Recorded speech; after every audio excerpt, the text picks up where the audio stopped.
Virginia Basketball versus Virginia Tech game preview, score prediction. It's time for round one of the men's basketball Commonwealth Clash, as Virginia is set to host Virginia Tech in the first of two regular season meetings between the Hoos and the Hokies to determine state supremacy on Saturday evening at John Paul Jones Arena in Charlottesville. Read on for a full preview of Virginia versus Virginia Tech, including game details and notes, an opponent scouting report, what to watch for, and a score prediction for Saturday's matchup. Mike Young and the Hokies have been able to replicate their success from the 2021 to 2022 season, when they went on their miraculous run as the No. 7 seed to win their first ACC tournament championship in program history. Since then, Virginia Tech has gone 19-15 in each of the last two seasons, finishing 11th and then 8th in the ACC standings.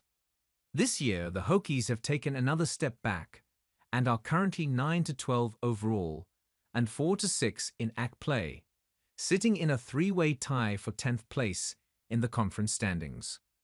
Virginia Tech opened the season with 3 unimpressive wins and then lost the next 6 games, 5 of which came against major conference opponents.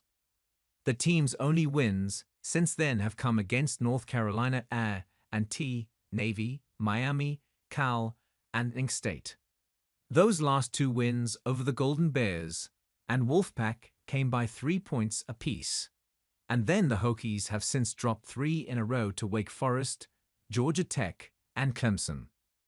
Mike Young's squad experienced a great deal of roster turnover last off-season, losing its top 5 scorers, including the backcourt duo of Sean Padilla and Hunter Couture. 6'9" graduate center Miguel Poteet is the lone holdover who played a significant role for the Hokies last season. Poteet is the team's second leading scorer at 10.0 points per game and also averages 3.9 rebounds per game.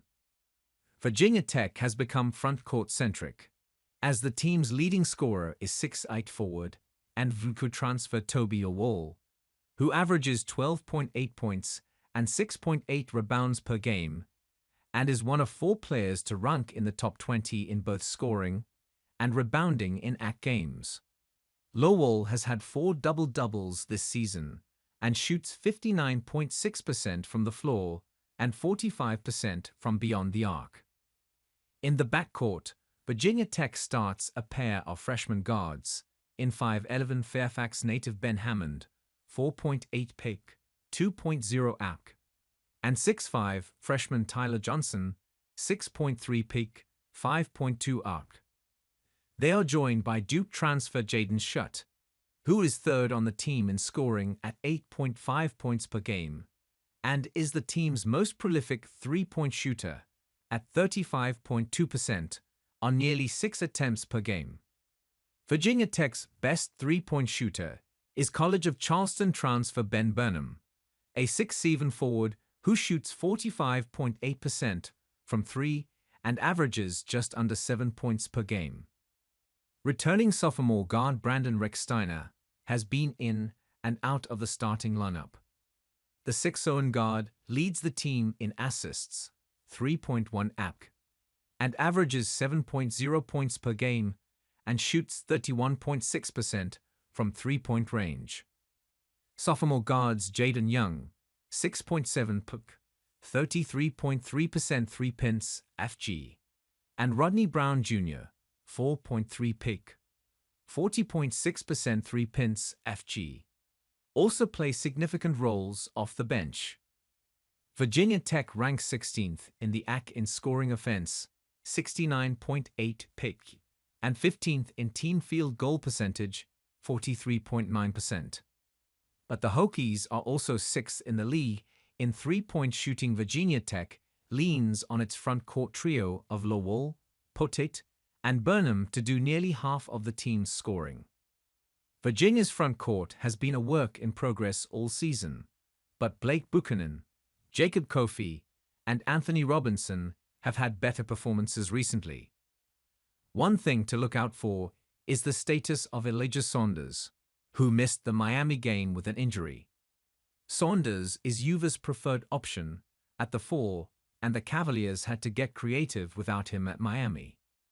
The Hurricanes didn't have the bigs to fully capitalize, but Virginia Tech has the personnel with Poteet's force in the paint, and Lowell and Burnham's ability to spread the floor to take advantage of Virginia's front court if Saunders is out again, and if the rest of Juve's bigs can't make up the slack. And as a side note regarding personnel, Andrew Rode also missed that Miami game for Virginia.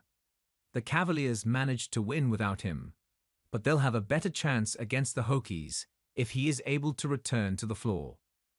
Postseason national tournament aspirations are pretty much out the window for both of these teams, but neither the Who's nor the Hokies want to be among those 3 teams who miss the AC tournament. With these teams just 1 game apart in the standings, Virginia Tech tied for 10th at 4-6, Virginia tied for 13th at 3-7, and having only a few teams below them, the 2 games Virginia and Virginia Tech play in the last 6 weeks of the season will go a long way towards determining who stays above that 16th place cut line. Commonwealth Clash. Virginia currently leads Virginia Tech in the 2024 to 2025 Commonwealth Clash 5.5 to 1.0. But this competition is far from over, with the Hokies likely to get at least a few points in the spring. Given the fact that the Cavaliers haven't won in Blacksburg since 2020, it's pivotal that they defend home court at John Paul Jones Arena. These teams are pretty evenly matched on paper, and I expect this game to be a close one that comes down to the wire. For the 4th year in a row, I predict Virginia and Virginia Tech will split the regular season series of the Commonwealth Clash. I don't see the Who's taking down the Hokies at Castle Coliseum, but Virginia will outlast Virginia Tech on Saturday at Chepchi.